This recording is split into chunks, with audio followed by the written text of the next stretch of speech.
हाँ जी, नमस्कार। राधे राधे, जय श्री कृष्णा। कैसे हैं आप सब? उम्मीद है अच्छे से होंगे, स्वस्थ होंगे और अपने अपने कार्य में व्यस्त होंगे। दोस्तों, हम आपको भारतीय शिक्षा का इतिहास कई वीडियो में क्रमशः बताते आ रहे हैं। हमने सर्वप्रथम आपको बताया था वैदिक कालीन शिक्षा। भारतीय शिक्षा का इतिहास 5 कालों में विभाजित है। पहले नंबर पे वैदिक कालीन शिक्षा, दूसरे नंबर पर आपकी बौद्ध कालीन शिक्षा, तीसरे नंबर पर मुस्लिम कालीन शिक्षा और चौथे नंबर पर ब्रिटिश कालीन शिक्षा और 5वें नंबर पर आधुनिक शिक्षा व्यवस्था। हम आपको क्रम से हमने आपको वैदिक कालीन शिक्षा बताई थी। वैदिक कालीन शिक्षा में हमने आपको उपनयन संस्कार संस्कृत भाषा में दी जाती थी। इसके बाद हमने आपको बौद्ध कालीन शिक्षा बताई थी, जिसमें पवज्जा संस्कार होता था शिक्षा ग्रहण के लिए। और इसके बाद हमने आपको मुस्लिम कालीन शिक्षा बताई थी, जिसमें बिस्मिल्लाह संस्कार के द्वारा शिक्षा प्राप्त कराई जाती थी। इसी के बाद हमने आपको ब्रिटिश कालीन शिक्षा भी बताई थी। ब्रिटिश कालीन शिक्षा में हमने आपको बहुत सारी बातें बताई थी। उसमें हमने आपको 1854 ईस्वी बोर्ड का घोषणा पत्र बताया था, जिसको भारतीय शिक्षा का मैग्ना कार्टा कहा जाता है, भारतीय शिक्षा का शिलालेख भी कहते हैं। दोस्तों, एक मित्र ने पूछा था कि मैग्ना कार्टा और किसे कहते हैं। हम आपको एक बात आज क्लियर कर दें कि 1854 बोर्ड के घोषणा पत्र को शिक्षा का मैग्ना कार्टा कहा जाता है, जबकि संविधान में भाग 3 को भारत का मैग्ना कार्टा कहा जाता है। वहाँ भाग 3 जो है आपका, उसको मैग्ना कार्टा कहते हैं। इसके बाद हमने आपको 1854 बोर्ड के घोषणा पत्र के बाद हंटर कमीशन आयोग आपको बताया था। निरंतर चलते हुए हमने आपको विश्वविद्यालय अनुदान आयोग बताया, माध्यमिक शिक्षा आयोग बताया, और उसी के क्रम में आज हम आपको आधुनिक शिक्षा व्यवस्था भाग 5 1947 ईस्वी से स्वतंत्रता से अब तक, ये हम आपको बताते आ रहे हैं। जिसमें आज हम आपको बताने जा रहे हैं आचार्य नरेंद्र समिति। आचार्य नरेंद्र समिति 1952 से 1953 के बीच उत्तर प्रदेश सरकार ने राज्य में माध्यमिक शिक्षा के विकास के लिए 1952 ईस्वी में आचार्य नरेंद्र की अध्यक्षता में एक समिति गठित की थी। इस समिति का नाम माध्यमिक शिक्षा पुनर्गठन समिति रखा गया था। इस समिति ने मई 1953 ईस्वी में अपना प्रतिवेदन राज्य सरकार को सौंपा था। इस समिति का सुझाव था कि हिंदी भाषा के साथ साथ माध्यमिक स्तर पर संस्कृत को भी अनिवार्य कर दिया जाए। प्रश्न पूछ लिए जाते हैं कि हिंदी भाषा के साथ साथ कौन सी समिति द्वारा संस्कृत को शामिल किया जाए, तो आपका उत्तर बनता है आचार्य नरेंद्र समिति।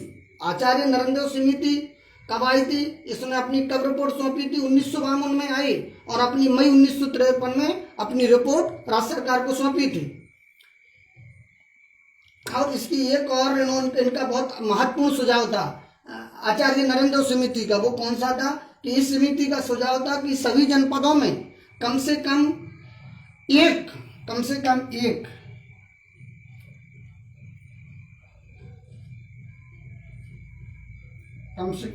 एक पॉलिटेक्निक विद्यालय की स्थापना की जाए प्रत्येक जनपद में। ये आचार्य नरेंद्र समिति का सुझाव था। दूसरा पॉइंट, दुर्गाबाई देशमुख समिति।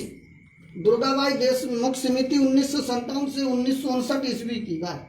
भारत सरकार ने केंद्रीय समाज कल्याण परिषद की अध्यक्ष श्रीमती दुर्गाबाई देशमुख की अध्यक्षता में महिला शिक्षा पर मंथन हेतु एक राष्ट्रीय समिति का गठन किया। इस समिति में कुल 9 सदस्य थे।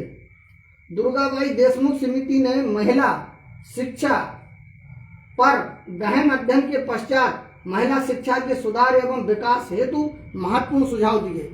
वह कौन सी कमेटी है जिसने महिला शिक्षा पर अत्यधिक सुझाव दिए, अत्यधिक सुधार किए? तो वो है दुर्गाबाई देशमुख समिति। नेक्स्ट, श्री प्रकाश समिति 1959 ईस्वी। भारत सरकार ने 1959 ईस्वी में एक धार्मिक एवं नैतिक शिक्षा समिति का गठन श्री प्रकाश जी की अध्यक्षता में किया गया। इसलिए इस समिति को प्रकाश समिति के नाम से भी जाना जाता है। श्री प्रकाश समिति को प्रकाश समिति के नाम से भी जाना जाता है। इस समिति ने भारत में प्रचलित प्राचीन परंपराओं, आध्यात्मिक मूल्यों, धार्मिक एवं नैतिक मूल्यों पर गहनता से अध्ययन किया। अध्ययन के बाद समिति ने आध्यात्मिक मूल्यों, नैतिक मूल्यों, धार्मिक मूल्यों एवं देशभक्ति आदि मूल्यों को स्पष्ट करते हुए अनेकों सुझाव प्रस्तुत किए श्री प्रकाश समिति ने। दोस्तों, हम आपको प्रत्येक वीडियो से वैदिक कालीन शिक्षा से निरंतर आज तक क्रम बाय क्रम, सन बाय सन आपको बताते जा रहे हैं। आने वाली परीक्षाओं में आपसे किसी भी प्रकार का भारतीय शिक्षा के इतिहास से यदि प्रश्न पूछा जाता है तो भरोसा रखिए दोस्तों, आपके इन वीडियो के द्वारा आपको वह प्रश्न इन वीडियो के माध्यम से या इन वीडियो से बाहर नहीं जा सकता है। आप अपनी पेन लीजिए, कॉपी उठाइए और प्रत्येक वीडियो को Indrapal Singh Yadav YouTube channel link पर जाइए, सब्सक्राइब कीजिए और फॉलो कीजिए, शेयर कीजिए और स्क्रीनशॉट लेकर के नोट करते जाइए। ये आपको बहुत महत्वपूर्ण प्रश्न कई पुस्तकों में आपको खोजने पर मिलेंगे, या हम कई पुस्तकों का सहारा लेकर के आपको क्रम बाय क्रम, सन बाय सन नोट कराते जा रहे हैं, आपको अवगत कराते जा रहे हैं। इसी के साथ हम इसके आगे आपको नेक्स्ट वीडियो में पुनः मिलते हैं। तब तक के लिए आप सभी को बहुत बहुत धन्यवाद, बहुत बहुत शुभकामनाएं। जय हिंद, जय भारत, थैंक यू।